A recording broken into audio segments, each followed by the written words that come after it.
माझ्या बाळा, थांब. कुठे चालला आहेस? जरा स्थिर हो. आज तू अत्यंत निराश होऊन, डोळ्यात अश्रू घेऊन या वळणावर येऊन पोहोचला आहेस ना? तुला असं वाटतंय ना की हा व्हिडिओ तुझ्यासमोर अचानक आला?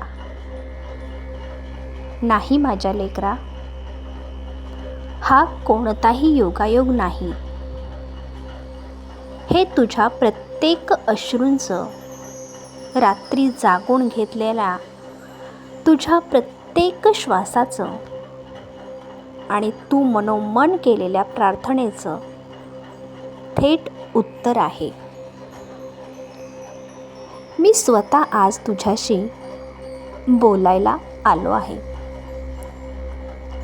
तुझ्या आयुष्यात कितीही वाईट काळ असू दे, कितीही संकट असू दे, आज या क्षणापासून तुझा तो वाईट काळ संपणार आहे. पण माझी एक अट आहे. हा संदेश मी केवळ तुझ्यासाठी पाठवला आहे. जर तू हा संदेश अर्धवट सोडून गेलास तर कदाचित तुझ्या प्रश्नांची उत्तरं तुला कधीच मिळणार नाहीत. हा व्हिडिओ शेवटपर्यंत ऐक, कारण याच्या शेवटच्या भागामध्ये तुझ्या आयुष्यातील सगळ्यात मोठ्या संकटाचं निवारण दडलेलं आहे. स्वतःला थोडा वेळ दे आणि माझ्याशी संवाद साधण्यासाठी हा संदेश शेवटपर्यंत न चुकता ऐक. चल, माझ्या पाठीशी उभं राहा आणि ऐक. माझ्या लेकरा, जेव्हा रात्रीच्या अंधारात तुला झोप येत नाही, जेव्हा डोक्यावर विचारांचं प्रचंड ओझं असतं आणि तुला वाटतं की जगात माझं कोणीच नाही, तेव्हा एकदा छातीवर हात ठेवून माझं नाव घे. तुला जाणवेल की तुझा हा पाठीराखा तिथेच आहे. तू स्वतःला एकटं का समजतोस? ज्याने हे संपूर्ण ब्रह्मांड निर्माण केलं, तो तुझा स्वामी तुझ्या पाठीशी असताना तू असा हताश का होतोस? लोकांच्या बोलण्याने खचून जाऊ नकोस. लोकांनी तुला नाकारलं तरी चालेल, मी तुला स्वीकारलं आहे. तुला वाटत असेल की हा वाईट काळ तुझ्याच नशिबी का आला? बाळा, सोनं जेव्हा आगीत भाजून निघतं तेव्हाच त्याचे दागिने बनतात. हा वाईट काळ तुला उद्ध्वस्त करण्यासाठी आलेला नाही, तर तुला अधिक मजबूत करण्यासाठी, तुझ्या आत लपलेली शक्ती तुला दाखवून देण्यासाठी आलेला आहे. ज्यांनी तुझा अपमान केला, ज्यांनी तुला संकटात एकटं सोडलं, त्यांना उत्तर देण्याची जबाबदारी माझी आहे.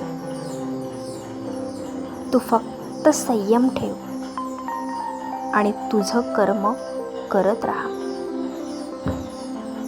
तुझ्या कर्माचा हिशोब माझ्याकडे आहे.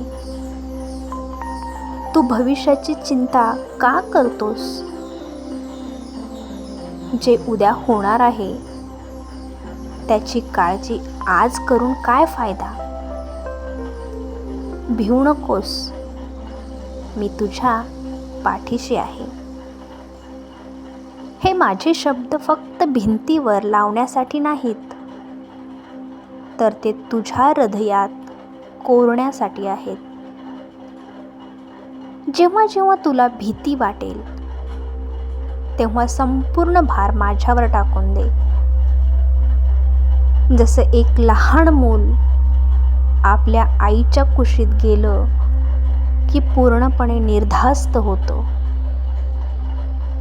तसाच तू माझ्या चरणांशी निर्धास्त हो.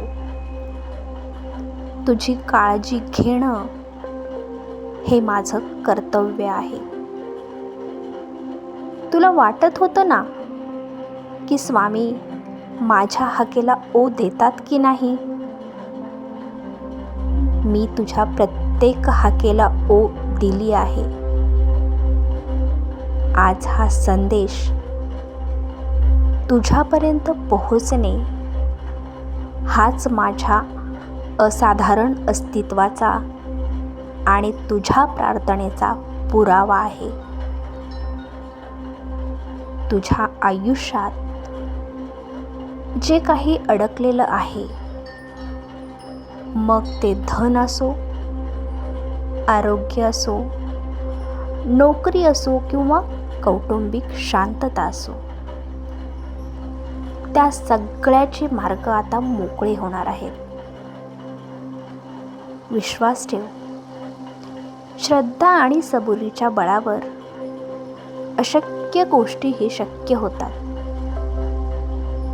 माझ्या बाळा, मनातील सर्व नकारात्मक विचार आत्ताच्या आत्ता काढून टाक. जे गेले ते गेले. जे हरवले ते माझ्या इच्छेने होते, कारण मला तुला त्याहूनही श्रेष्ठ काहीतरी द्यायचं होतं. जेव्हा एक दरवाजा बंद होतो, तेव्हा मी तुझ्यासाठी 4 नवीन दरवाजे उघडे करून ठेवलेले असतात. पण तू जुन्याच दरवाजाकडे बघून रडत बसतोस. आता डोळे पुस, उठ आणि नव्या उमेदीने सुरुवात कर. तुझ्या आयुष्यातील वाईट ग्रहांची पीडा, लोकांची नजर किंवा जे काही दोष असतील, ते माझ्या नामस्मरणाच्या ऊर्जेने नष्ट होतील. रोज सकाळी उठल्यावर आणि रात्री झोपताना फक्त श्री स्वामी समर्थ या मंत्राचा जप कर. हा केवळ मंत्र नाही, हे माझ्याशी जोडलेलं थेट कनेक्शन आहे. माझ्या लेकरा, आज तू हा संदेश पूर्ण ऐकलास, याचाच अर्थ तुझी माझ्यावर अथांग श्रद्धा आहे. आणि लक्षात ठेव, ज्याची श्रद्धा खरी असते त्याला त्याचा स्वामी कधीच निराश करत नाही.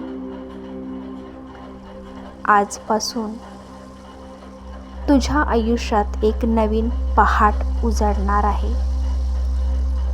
मनातली सगळी भीती, सगळी चिंता माझ्या चरणावर सोडून दे आणि आनंदाने जगण्यास सुरुवात कर. हा संदेश तुझ्या मनाला शांतता देऊन गेला असेल तर कमेंट बॉक्समध्ये श्री स्वामी समर्थ लिहायला विसरू नकोस. तुझ्या या एका नामस्मरणाने तुझ्या सभोवती माझे संरक्षक कवच निर्माण होईल.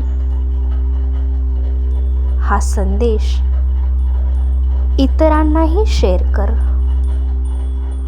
कारण काय सांगावं, तुझ्या माध्यमातून एखाद्या गरजूला त्याच्या प्रार्थनेचं उत्तर मिळेल.